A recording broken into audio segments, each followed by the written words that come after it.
Hello everyone. Start करते हैं sir. आज हम इनकम टैक्स के लिए for the purpose of assessment year 22 and 23 के बारे में बात करते हैं। सर क्या पढ़ेंगे, कैसे पढ़ेंगे, इन सब चीजों के ऊपर डिटेल में स्ट्रेटेजी के बारे में बात की जाएगी, बट वीडियो के लास्ट में। पहले पढ़ने का पोर्शन है। सर क्या रिजल्ट्स रहते हैं, क्या कैसे करना है, चलो ये सब चीजें एकदम लास्ट में हम लोग बात करेंगे। चलिए ठीक है सर। टैक्सेशन का जो पेपर है आपका, इसमें अभी हम इनकम टैक्स 60 मार्क्स के लिए बात करने वाले हैं और डायरेक्ट मैंने कहा strategy at the end.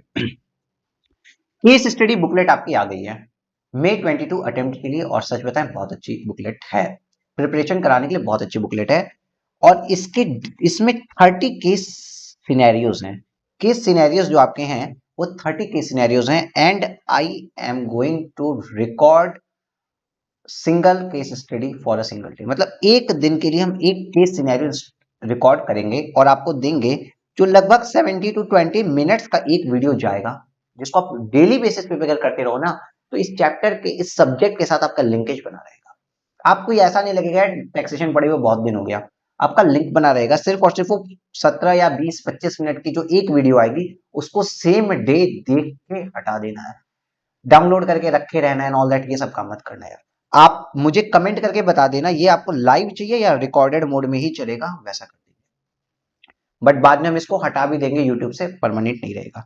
Sir इसका क्या बेनिफिट होता है, देखो लास्ट अटेम्प्ट में हमने जीएसटी की एमसीक्यू बुकलेट बनाई थी और यही पैटर्न रखा था, वन डे में वन केस 25-30 दिन तक चली थी, बहुत ज्यादा लोगों ने पसंद की थी और बेनिफिट हुआ था स्टूडेंट्स के। इस बार जो रिजल्ट्स आने के बाद मैसेजेस आए हैं, इससे उनको बहुत बेनिफिट मिला था, इसलिए इस बार चलो मैं 1 मिनट के लिए बस टाइम लेके बता देता हूँ। केस स्टडी मतलब आईसीआई स्टडी मॉड्यूल हम करवा दिए आपको, question point and all that ये सब कुछ करवा भी दिया मैंने, और सब कुछ 41 आवर्स में करवा दिया है ऑलरेडी आपको। और ये मैं एक्स्ट्रा चीज आपसे यूट्यूब के थ्रू जोड़ूंगा कराने के लिए। ठीक है, ठीक है सर, आपको बहुत ज्यादा बेनिफिट होगा। आगे कैसे पढ़ना है, क्या पढ़ना है, इसके बारे में बाद में बात करते हैं। अब आते हैं हम लोग डायरेक्ट अपने एमसीक्यू बुकलेट के ऊपर। आइए सर, एमसीक्यू बुकलेट के ऊपर डायरेक्ट हम पहुंच जाते हैं। क्लियर? यस सर, बात करते हैं। केस सिनेरियो निकालिए, एमसीक्यू बुकलेट ओपन करिए अपनी। एमसीक्यू बुकलेट में शुरुआत में 100 एमसीक्यूज होंगे इनकम टैक्स की, उसके बाद पेज नंबर 60 के ऊपर आइए, आपको केस सिनेरियोज दिखेंगे। सर अब पढ़ते हैं केस सिनेरियोज। ठीक ठीक है, आ जाओ। मिस्टर एस एज्ड 45 ईयर, 45 साल का एक आदमी है, in an Indian is an Indian citizen and a member of the crew of a Singapore bound Indian ship engaged in carriage of passengers in international traffic departing from Chennai port 29th May 2021। क्या समझ में आया sir? इतना समझ में आया कि यहाँ पे ये कोई इंडियन सिटीजन है। ये इतना 0.9 कहां से हो गया यार?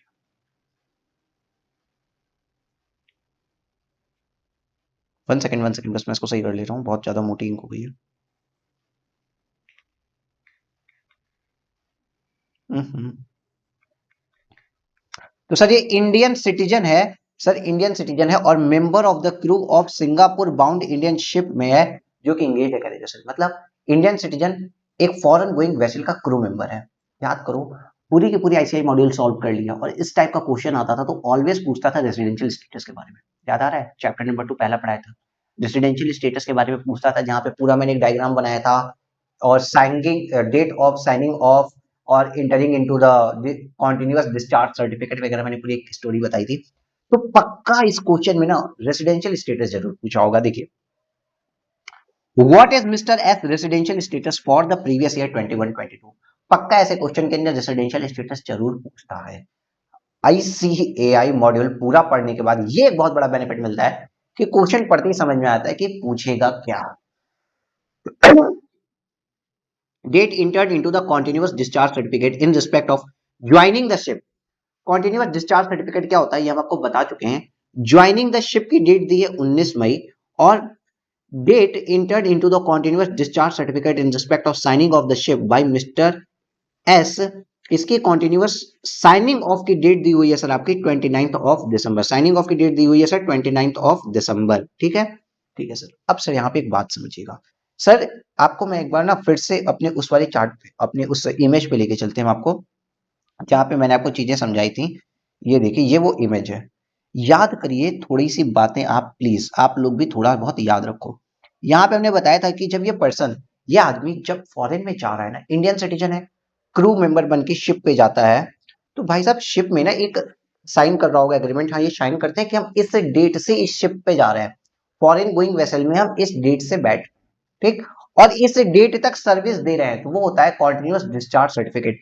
जिस दिन आप साइन करते हैं वो होती है आपकी एंट्री की डेट, भाई साहब उस दिन आपने एंट्री ले ली है कि आप कॉन्टिन्यूअस डिस्चार्ज सर्टिफिकेट पे, मतलब उस पे आपने साइन किया, इट मींस उस दिन आपने एंट्री ली कि आप शिप के ऊपर बैठ गए हो, और साइन ऑफ मतलब उस दिन आप डिस्चार्ज हो रहे हो शिप से, आप शिप छोड़ के जाओगे।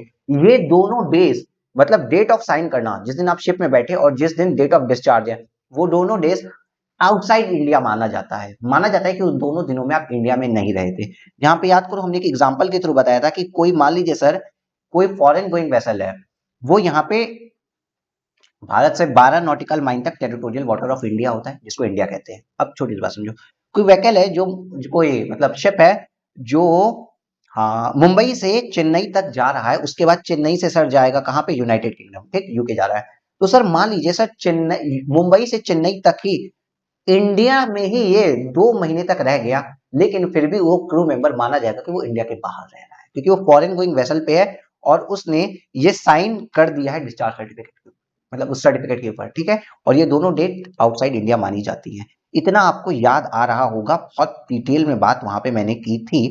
तो सर इससे क्या पता चला कि ये जो आदमी है ना, ये जो पर्सन है, इंडियन सिटीजन है, ये क्या क्लियर करते, ये जो इंडियन सिटीजन है आपके, ये भारत के बाहर कितने दिन रहे, अगर हमें ये निकालना है, ये इंडियन सिटीजन भारत के बाहर कितने दिन रहे, तो जिस दिन ये कॉन्टिन्यूअस डिस्चार्ज सर्टिफिकेट के ऊपर साइन करते हैं कि भैया एंट्री डेट है मेरी, क्या है, हम इंटर हो रहे हैं इसके अंदर, उस डेट को भी भारत के बाहर रहे, और जिस दिन साइन ऑफ किया उस डेट को भी बाहर रहे। तो भारत के बाहर कितने दिन रहे, देखिए 29 मई से लेकर 31 मई तक, 3 दिन ये भारत के बाहर रहे, मेरा कैलकुलेटर आ जाओ, 3 दिन भारत के बाहर रहे, फिर मई के बाद जून भारत के बाहर रहे, जुलाई भारत के बाहर रहे, अगस्त भारत के बाहर रहे, सितंबर भारत के बाहर रहे, अक्टूबर भारत के बाहर रहे, नवंबर भारत के बाहर रहे, और 19 दिसंबर तक आउटसाइड इंडिया रहे। 19 दिसंबर तक आउटसाइड इंडिया रहे। हाँ सर, तो आप टोटल जोड़ो कितने दिन भारत के बाहर रहे। देखो 29, 30, 31, ये 3 दिन याद रखना। मई में मैंने देखा बच्चे गलती करते हैं, 29, 31 केवल 2 दिन मत लेना, जिस दिन कॉन्ट्रैक्ट में साइन किया वो दिन भी आउटसाइड इंडिया माना जाता है। ये स्पेशल केस था। ये जो क्रू मेंबर के लिए स्पेशल केसेस 3 जगह हैं, वो तीनों जगह भी हमको बताते हैं। तो देखिए सर कितने दिन भारत के बाहर रहे, 3 plus 30 plus 31 plus 31 plus 30 plus 31 plus 30 plus 30 plus 19 is equal to 205 days आ रहा होगा आपका भी, 205 दिन आ रहा है। हाँ सर 205 डेज ये आउटसाइड इंडिया है, 205 डेज ये आउटसाइड इंडिया है।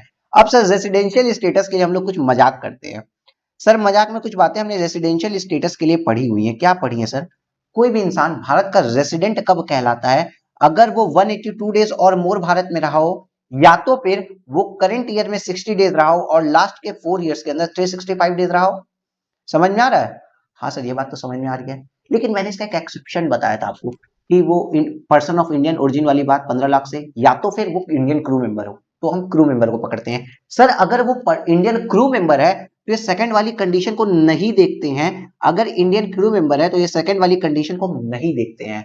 Indian crew member, Indian citizen जो क्रू मेंबर है फॉरेन गोइंग शिप पे, अगर वो 182 डेज और मोर भारत में रहा तो ही रेसिडेंट है, वरना वो नॉन रेसिडेंट हो जाता है।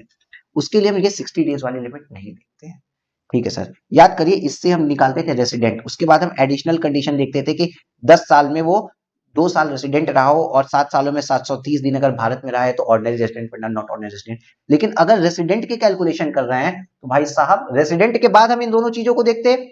यहाँ पे तो ये भाई साहब अगर 182 डेज और मोर भारत में नहीं रहे तो नॉन रेसिडेंट हो जाएंगे, और ये भारत में 205 दिन नहीं रहे हैं, 365 दिन होते हैं एक साल में, जिसमें से 365 माइनस 205 दिन ये भारत में नहीं रहे, तो भारत में कितने दिन रहे, ओनली 160 डेज ये भारत में रहे। आप 365 डेज में से 205 दिन देश के बाहर रहे, तो देश में कितने दिन रहे, ओनली 160 डेज रहे। भाई साहब ये 180 डेज तो रह ही नहीं पाए, तो अब तो ये नॉन रेसिडेंट हो गए ना सर। यहाँ पे ये मिस्टर एस नॉन रेसिडेंट हो गए, समझ रहे हैं आप, ये नॉन रेसिडेंट हो गए। अब देखिए इंस्टीट्यूट आगे क्या लिखती है, he stayed in India in the last 4 previous year preceding to the previous year 2021-22 for 400 days. मतलब इस साल अगर आपको दिख रहा होगा तो इस साल अगर आप देखिए कंडीशन तो 60 डेज भी रह ली है और पिछले 4 ईयर में 365 डेज से भी ज्यादा रह ली है, लेकिन ये कंडीशन लगती ही नहीं है। क्रू मेंबर के लिए कंडीशन होती ही नहीं है। देखिए इंस्टीट्यूट किस तरीके से आपको गलती करने के लिए इंड्यूस कर रहा है कि आप गलती करिए। उसके बाद and for a period of 750 days of last 7 previous year preceding to the previous year 2021 and 22। जे जब हम चेक करते हैं ना कि नॉट ऑर्डिनरी रेसिडेंट है या ऑर्डिनरी रेसिडेंट है, उसके लिए एडिशनल कंडीशन होती है 7 साल में रहने वाला, उसकी भी चीजें यहाँ लिख दिया है। लेकिन सर हमको इस पूरी लाइन से कोई भी मतलब नहीं है, इसका कोई भी डेटा का रिलेवेंस नहीं है, बिकॉज हमारा ये पर्सन मिस्टर एस एक नॉन रेसिडेंट बन चुका है। इतना क्लियर हो गया? हाँ सर क्लियर हो गया। आगे पढ़ते हैं। आगे वाली लाइन और भी मजेदार है, इसलिए मैं इसको किसी और रंग से करता हूं। देखिए, he received salary of 7,20,000 in his NRE account maintained with state bank of India Chennai branch. यहाँ पे आप लिखिए क्वेश्चन, यहाँ पे आप लिखिए, पेन उठाइए, क्वेश्चन लिखिए, और इसको अभी हम थोड़ी देर बाद डिटेल देंगे कि क्या क्वेश्चन था। बस जानो यहाँ पे आपको क्या दिख रहा है, सैलरी इनकम 7,20,000 रुपए की है। ठीक है सर जी। आइए एक बार एमसीक्यू देखते हैं। तो एमसीक्यू में हमसे क्या पूछा है, what is mister S residential status for the previous year 21-22। हमने बता दिया साहब ये नॉन रेसिडेंट है, क्योंकि इंडियन क्रू मेंबर था, इंडियन सिटीजन था, क्रू मेंबर था फॉरेन गोइंग वेसल का, और 182 डेज और मोर नहीं रहा तो ये नॉन रेसिडेंट हो गया। क्लियर? Yes sir clear. आगे क्वेश्चन पढ़े पढ़े पढ़े। हाँ सर पढ़ लेते हैं सर, क्यों परेशान होते हो, आगे क्वेश्चन भी पढ़ लेते हैं। देखिए, ही also furnish details.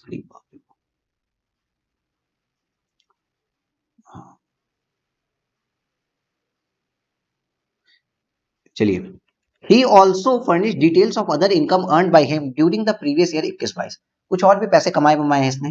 Dividend declared in the month of April 2021 by X limited. X limited ने डिविडेंड डिक्लेयर किया था, जो कि सिंगापुर कंपनी थी। The same was received by him in Singapore, और वो उनको सिंगापुर में रिसीव भी हुआ है। अब आइए आपके साथ जो नेक्स्ट गलती होने वाली है बाबू, उसको समझते हैं। हम जब आपको पढ़ा रहे थे ना, तो मैंने आपको 3 टर्म समझाए थे, भारत में कमाए हो, भारत में पाए हो, या उस सर्विसेज के लिए पैसा मिला है जो सर्विसेज भारत में यूटिलाइज हुई है। याद आ रहा है कुछ ऐसा? हाँ सर। हमने कहा था कि देखो, अगर कोई पर्सन रेसिडेंट है एज लाइक मी, मैं भारत का रेसिडेंट हूं, तो मैं वर्ल्ड में कहीं कुछ भी कमाऊं, मेरी कोई इनकम यूनाइटेड किंगडम से, कोई पाकिस्तान से, कोई नेपाल से, कोई श्रीलंका से, कोई म्यांमार से, कोई भूटान से, कोई रशिया से है, कोई यूएसए से है, कनाडा से है, जितनी भी इनकम मैं दुनिया में कमाता हूं, पूरी इनकम इंडिया के अंदर टैक्सेबल हो जाएगी। क्लियर? लेकिन अगर कोई नॉन रेसिडेंट है, अगर कोई नॉन रेसिडेंट है, तो उसके लिए क्या भारत के अंदर टैक्सेबल करें? अगर कोई नॉन रेसिडेंट है तो उसकी लिमिटेड इनकम ही तो भारत में टैक्सेबल होगी। कोई नॉन रेसिडेंट है तो उसकी लिमिटेड इनकम भारत के अंदर टैक्सेबल होती है, और वो लिमिट क्या है कि अगर वो पैसा भारत में अर्न किए हैं, वो पैसा अगर कोई नॉन रेसिडेंट भारत से अर्न करता है तो वो भारत में टैक्स भरेगा। कोई मनी भारत में रिसीव किया है तो भारत में टैक्स भरेगा, या तो पैसा किसी ऐसे सर्विसेज के लिए मिला था जो सर्विस यूटिलाइज भारत में हुई है तो पैसा मिलेगा, तो भारत में टैक्स देना पड़ेगा। ठीक है? ठीक है सर। देखो, सर्विस रेंडर कहां हुई उससे मतलब नहीं है, सर्विस यूटिलाइज अगर इंडिया में हो गई ना तो उसका टैक्स भारत में देना पड़ता है। क्लियर है सर? यस सर, इतना क्लियर हो गया है हमको। ठीक है सर, इतना क्लियर हो गया है हमको। चलिए, अब यहाँ पे क्या हुआ, इनको इनके लिए देखिए, डिविडेंड इनकम इनको हुई है, लेकिन the same was received bye in Singapore, और सिंगापुर कंपनी से। देखो, एक नॉन रेसिडेंट है, उसने सिंगापुर कंपनी से कुछ पैसे कमाए, और पैसा सिंगापुर में ही पाए, ना भारत में कमाए ना भारत में पाए, और सर्विस का मतलब ही नहीं, तो पूरा नॉन रेसिडेंट के लिए टैक्सेबिलिटी क्यों आएगी भाई? वो वहीं पे कमाया वहीं पे पाया, तो भारत में टैक्स काहे को आया?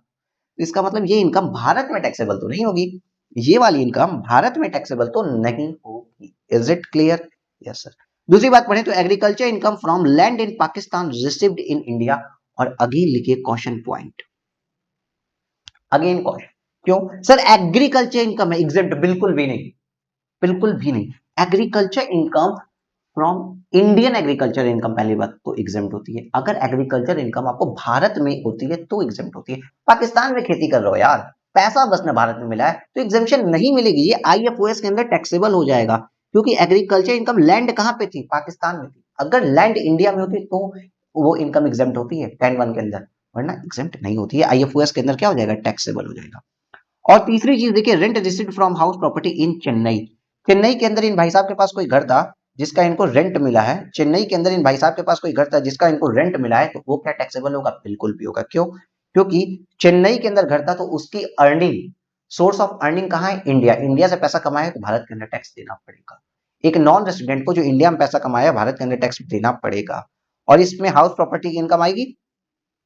हाउस प्रॉपर्टी की कितनी इनकम आएगी आप बताइए, जल्दी बताइए। मैं इसको एक्सप्लेन नहीं करने वाला हूं क्योंकि सर यहाँ पे इनकम आएगी 2,52,000। और आप लोगों को बहुत बार चैप्टर हाउस प्रॉपर्टी और चैप्टर नंबर 8 दोनों में मैंने बहुत प्रैक्टिस करवाई है। 24 ए की केवल यहाँ डिडक्शन मिलने वाली है 30%। ओके ओके सर, इसको हम रिपीट बार बार नहीं करेंगे। आप लोग मच इनफ मैंने पढ़ा है, 41 घंटे प्रैक्टिस करवाई है इन सब चीजों की विद कंसेप्ट। ठीक है, 2,52,000 रुपीज सर क्या आ गया मेरा हाउस प्रॉपर्टी की इनकम, मेरी आईएफओएस की इनकम आ गई। क्वेश्चन क्या पूछ रहा है? Based on the fact of the above case scenario given above, choose the most appropriate answer of the following given question. Question पूछो भाई आके हमसे, आओ आओ सब लोग क्वेश्चन पूछो मुझसे। What would be the total income of Mr. S for assessment year 22-23? Assume that he does not opt to pay tax under section 115 BAC. Total income क्या होगी अगर हम ये अज्यूम करते हैं कि उन्होंने 115 BAC नहीं लिया है, तो टोटल इनकम क्या होगी सर? सर मैंने आपको टोटल इनकम के लिए बताया था, देखो सैलरी, आईएफओएस और हाउस प्रॉपर्टी, ये तीनों हेड दिया है इनका। इन तीनों हेड की इनकम जोड़ दो, आ गया टोटल इनकम।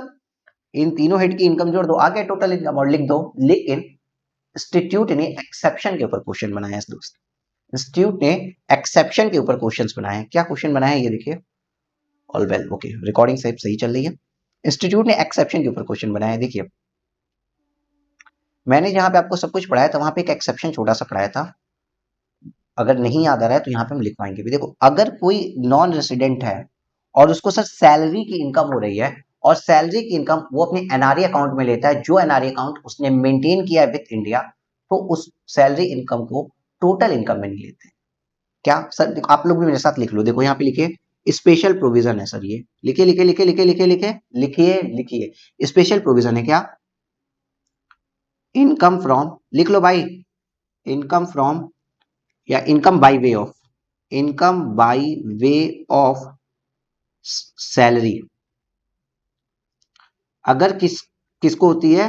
एक किसी एनआर को होती है, किसके थ्रू? जो फॉरेन गोइंग वेसल पे था, फॉरेन गोइंग वेसल पे था।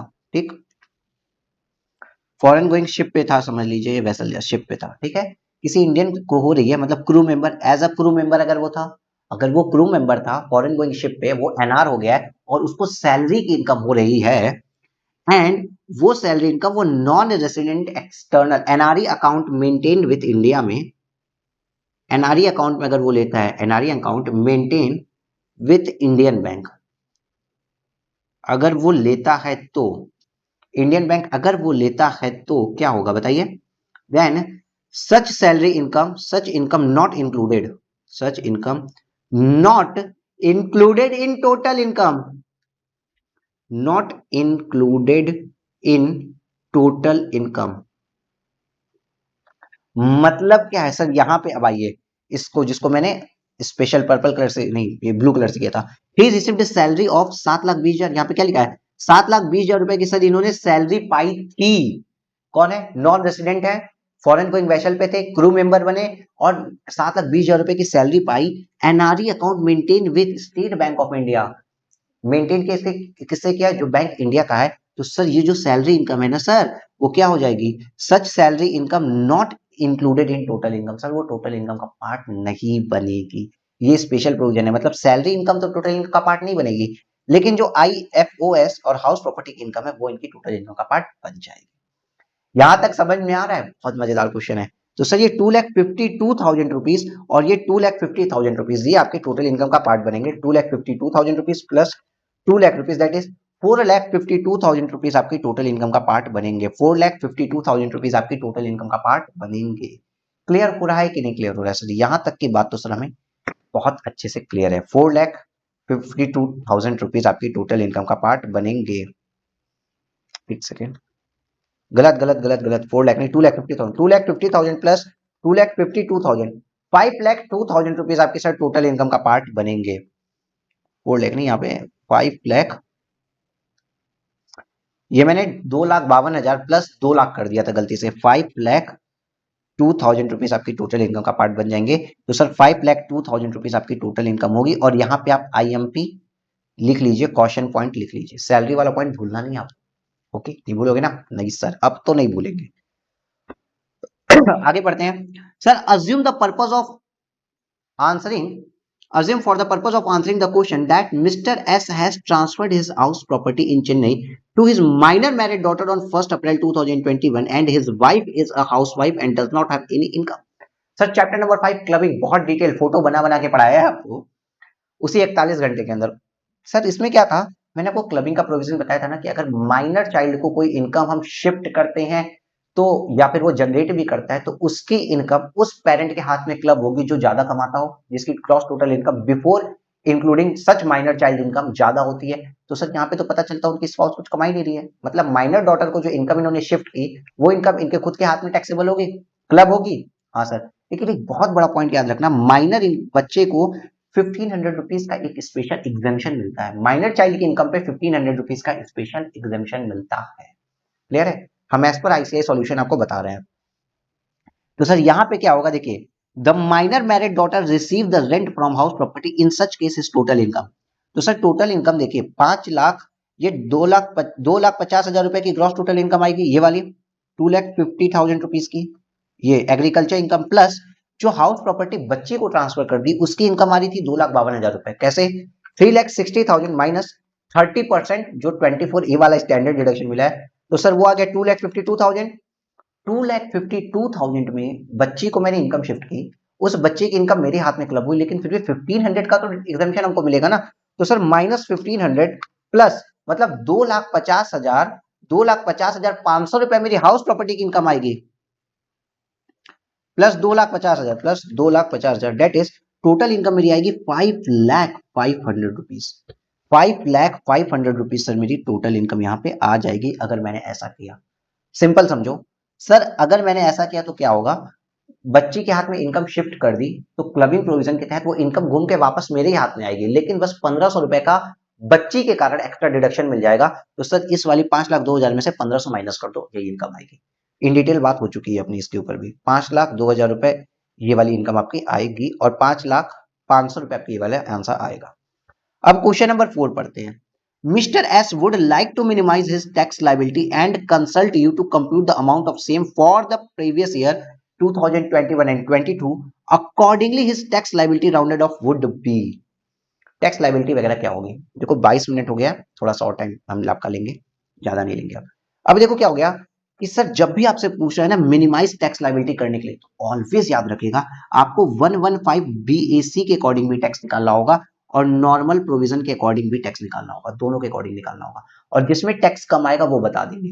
जब भी ये मिनिमाइज वाली लाइन आ गई तो सर नॉर्मल प्रोविजन से भी टैक्स निकालो और 115 BAC से भी टैक्स निकालो, जो कंपनी वो रिकमेंड कर दो कि भाई साहब आप ये वाला टैक्स भर दीजिए। नॉर्मल प्रोविजन से टैक्स निकालते हैं तो 2.5 लाख रुपए तक कोई टैक्स नहीं लगता है, नेक्स्ट 2.5 लाख में 5% और 5 लाख के ऊपर 20% टैक्स लगता है। हम इनकी इनकम ले रहे हैं 5,02,000 रुपए पे, तो 2,000 5 लाख के ऊपर वाले पे 20% टैक्स, 2,000 पे 20% मतलब 400 रुपए टैक्स प्लस 12,500 रुपए टैक्स। देखो स्पीड इतनी बननी चाहिए, मैंने बहुत बार पढ़ा दिया अब, ठीक है, अब इतनी स्पीड के नीचे मैं नहीं लूंगा। तो 12,500 प्लस 400 अगर आप करते हो तो आता है सर बस 12,500, जो भी आता है आपका 12,900 ही आएगा। और क्या 12,500 plus 400, 12,900 plus health and education से भूलना नहीं है ये, प्लस 4%, प्लस 4% करते हो तो सर आ रहा है आपका 13,416 रुपए। नियरेस्ट ₹10 के अंदर राउंड ऑफ होगा, अभी इसका PDF भी आपको दिखा रहे हैं। तो 13,420 रुपए से टैक्स आ रहा है। नॉर्मल प्रोविजन में कितना टैक्स आ गया? 13,420 रुपए। अब स्पेशल प्रोविजन 115 BAC जब हम लेते हैं तो हमने पढ़ा था 2 लाख रुपए तक, 2.5 लाख रुपए तक कोई टैक्स नहीं, नेक्स्ट 2.5 लाख पे 5%, 5 लाख से 7.5 लाख रुपए तक 10% का टैक्स रेट। तो 5 लाख से 7.5% मतलब इस डिफरेंस के 2,000 का 10% जाएगा 200 रुपए प्लस 12,500, 2.5 लाख से 5 लाख तक का टोटल आ गया 12,700 रुपए प्लस 4% निकालिए 13,208 रुपए। 13,208 रुपए सर राउंड ऑफ करोगे तो 13,210 रुपए आएंगे। क्लियर हो रहा है? तो सर आपको पता चल गया नॉर्मल प्रोविजन से आप 13,420 का टैक्स भरेंगे और अगर 115 BAC ले लेते हो तो 13,210 रुपए का टैक्स भरेंगे। क्लाइंट को क्या कहोगे? भाई साहब मिनिमाइज टैक्स पे करना चाहते हो ना, मिनिमाइज करना चाहते हो, 13,210 रुपए का टैक्स भर दीजिए। सॉल्यूशन आपका होगा 13,210 रुपए का टैक्स भर दीजिए। इतना क्लियर हो गया कि नहीं हो गया सर? क्लियर हो गया। अब सर बात करते हैं थोड़ी सी स्ट्रेटजीज के ऊपर। आज का हमारा सेशन यही होता है, स्ट्रेटजीज के ऊपर लास्ट में बात करते हैं, बिकॉज जिसको स्ट्रेटजी समझनी हो समझे, वरना जिसको नहीं समझनी है कोई दिक्कत नहीं है, वो यहाँ से अब अपना काम पे निकल सकता है। देखो, और हाँ, एक सेकंड, सब लोग काम पे निकलने के पहले एक सेकंड, 1 सेकंड। देखो ये वाला एक चार्ट है जिसको आप प्रिंट करके अपने पास रख लो। देखो 115 बीएससी की पूरी डिटेल यहाँ पे मैंने आपको दी हुई थी। असेसमेंट ईयर 22-23 के लिए बर्ड आई चार्ट मैंने बनाया है।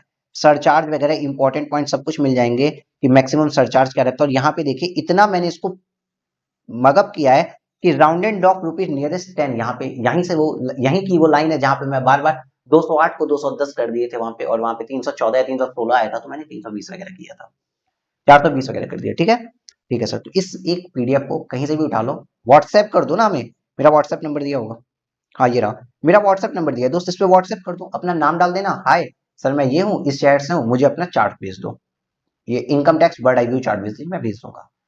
और टेलीग्राम वगैरह का भी लिंक रखा होगा, सीए फाइनल इंटर क्लासेस खोजेंगे तो उस सब भी आप देख लेना, कोई प्रॉब्लम नहीं, वहां से भी आप चार्ट्स ले सकते हो।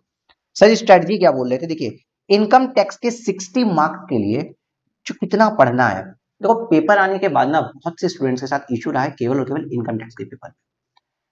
कोर्स बहुत ज्यादा बड़ा है और 60 मार्क्स के लिए ये केवल 100 मार्क्स के पेपर में 60 मार्क्स के लिए इतना बड़ा कोर्स पढ़ना है, 40 मार्क्स अलग पढ़ना है। अगर आप सिंगल ग्रुप दे रहे हो 3 सब्जेक्ट और हैं, बोथ ग्रुप दे रहे हो तो 7 सब्जेक्ट और हैं, तो सर क्या करें?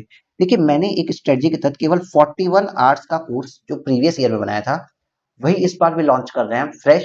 तो अप्रोक्सीमेटली टाइम उतना ही लगेगा जिसमें आईसीएआई के स्टडी मटेरियल के सारे क्वेश्चन को हम सॉल्व कर, और इसकी रिकॉर्डिंग लगभग लगभग हो चुकी है।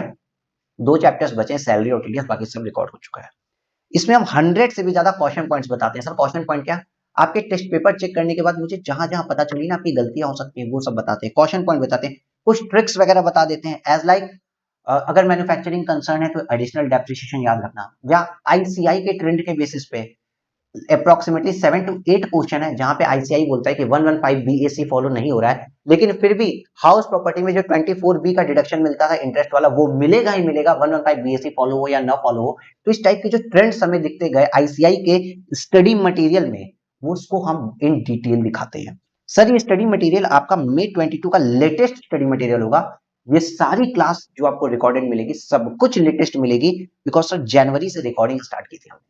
आईसीआई का लेटेस्ट स्टडी मटेरियल से पेजेस भी वैरी करेंगे, कोई कट कॉपी पेस्ट वाली चीज नहीं है, सब कुछ न्यू रिकॉर्डेड है आपके लिए। सर इसमें बहुत सी पिक्टोरियल प्रेजेंटेशंस के तहत आपको समझाया जाएगा कि पिक्चर्स से देखिए, स्टोरी से देखिए, समझ जाइए।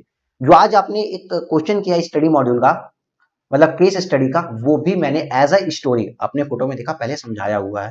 भाई क्या नया आ जाएगा, मैं पहले से उस तरीके से बताता हूँ। और ये पिक्टोरियल प्रेजेंटेशन के नोट्स, स्टडी मटेरियल आपको मेरे फ्री में ऐप में मिल जाएंगे, जो बच्चे इनरोल्ड किए उनको भी मिल जाएंगे। सर कैसे होंगे, देखो इस टाइप से कुछ ना कुछ हम चार्ट्स बना दिए होंगे, मैं सैंपल के लिए 3-4 ही चार्ट्स लेके आया हूँ यहाँ पे, कुछ फोटोज के थ्रू हम आपको एक्सप्लेन कर रहा हूँ चीजें, तो ये सब कुछ आपके माइंड में बन जाएगी। और इसको बनाने में बहुत टाइम लगता है, क्या हम कॉन्क्रीट चीजें निकालें जो आपको फायदा दे आगे। Okay okay sir.